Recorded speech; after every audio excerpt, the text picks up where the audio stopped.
ইলিশ মাছের মাথা আর পুঁইশাকের পাতা এক হয় যদি হবে না কোনো কথা। বাঙালিয়ানা রান্নার একটি অন্যতম রান্না হচ্ছে পুঁইশাক দিয়ে ইলিশ মাছের মাথা, তাও আবার সরিষা বাটা দিয়ে রান্না করা। ইলিশ মাছের মাথা দিয়ে পুঁইশাকের সরিষা বাটায় চচ্চড়িটা আমি কিভাবে রান্না করেছিলাম সেটাই আজকে তোমাদের সাথে এই ভিডিওটিতে শেয়ার করব। আমাদের বাঙালিদের অন্যতম প্রিয় খাবার হচ্ছে পুঁইশাক। এই সময় তো বাজারে টাটকা টাটকা অনেক পুঁইশাক পাওয়া যায়। তো বাজার থেকে টাটকা পুঁইশাক নিয়ে এসেছিলাম। শাকগুলো কিন্তু একদম কচি ছিল। শাকগুলো সুন্দর করে কেটে বেছে ধুয়ে নিলাম। এরপর এর সাথে নিয়েছিলাম কয়েকটা মিষ্টি কুমড়া। এগুলোকেও চৌকো চৌকো করে কেটে নিয়েছিলাম। তার সাথে নিয়েছিলাম পটল। আমি এখানে 4টার মতো পটল নিয়ে সুন্দর করে ছোট ছোট করে কেটে নিয়েছিলাম। এর সাথে নিয়ে নিয়েছিলাম লম্বা বেগুন আর আলু। এখানে আমি 4টা ইলিশ মাছের মাথা নিয়েছিলাম। এগুলোকে ছোট ছোট করে কেটে নিয়ে তার সাথে লবণ হলুদ দিয়ে মেখে রেখেছিলাম। এখন কেটে রাখা যে ইলিশের মাথাগুলো ছিল সেগুলো আমি তেলের মধ্যে ভালোভাবে ভেজে নেব। ইলিশ মাছ হচ্ছে এমন একটি মাছ যেটা একাই 100।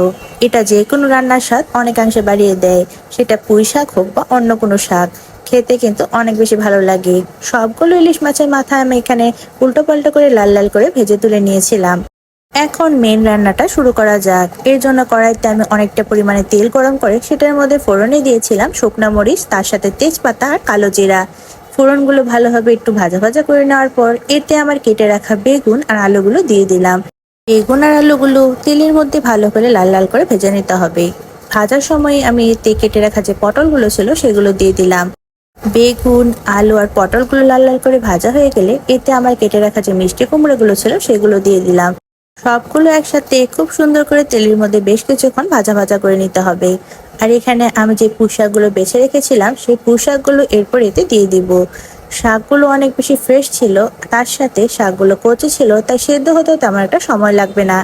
এতে অল্প পরিমাণে হলুদের গুঁড়া, তার সাথে মরিচের গুঁড়া, পরিমাণ মতো লবণ, আদা বাটা, জিরা বাটা সবকিছু দিয়ে একসাথে ভালোভাবে মিশিয়ে নিতে হবে। আমি কিন্তু এটা রান্নাতে কোনো পরিমাণে পেঁয়াজ বা রসুন কিছু ইউজ করিনি, শুধু এখানে আদা বাটা জিরা বাটাটা ইউজ করেছিলাম। সেটাই কিন্তু সুন্দর ফ্লেভার হবে। বেশ কিছুক্ষণ সময়ের জন্য ঢাকা দিয়ে রেখেছিলাম। ঢাকনাটা কিছুক্ষণ খোলার পর দেখতে পেলাম পুঁইশাক থেকে অনেকটা জল বের হয়েছে, আর সেই জলে বাকি সবজিগুলোর সাথে শাক সবগুলোই খুব সুন্দরভাবে সেদ্ধ হয়ে যাচ্ছে। এতে অনেকগুলো পরিমাণে কাঁচামরিচ কুচি দিয়ে দিলাম। কাঁচামরিচ দিলে কিন্তু খুব সুন্দর একটা ফ্লেভার হয়।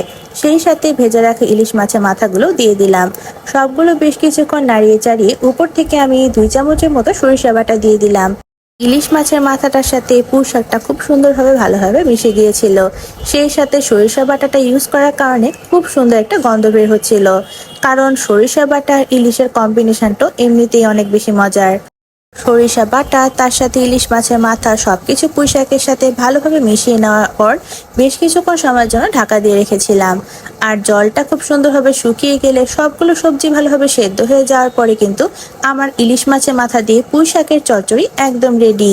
রান্নাটা কিন্তু অনেক অনেক বেশি সহজ, সেই সাথে খেতেও দারুণ মজার। ইলিশ মাছের মাথা তার সাথে পুঁইশাকের পাতা একদম পারফেক্ট কম্বিনেশন। এটাকে বেশ কিছুক্ষণ সময় আমি ভাজা ভাজা করে মাখো মাখো যখন হয়ে গিয়েছিল তখন নামিয়ে নিয়েছিলাম। সরিষা বাটা, ইলিশ মাছের মাথা, তার সাথে পুঁই পাতা সবকিছু মিলিয়ে খেতে কিন্তু অনেক অনেক বেশি মজার লাগে। গরম ভাতে এটা থাকলে আর কিছুই লাগে না। তোমাদের কাছে রেসিপিটা ভালো লাগলে অবশ্যই তোমাদের টাইমলাইনে শেয়ার করে রাখতে পারো। রেসিপিটা কেমন লেগেছে সেটাও অবশ্যই কমেন্ট করে জানাতে পারো।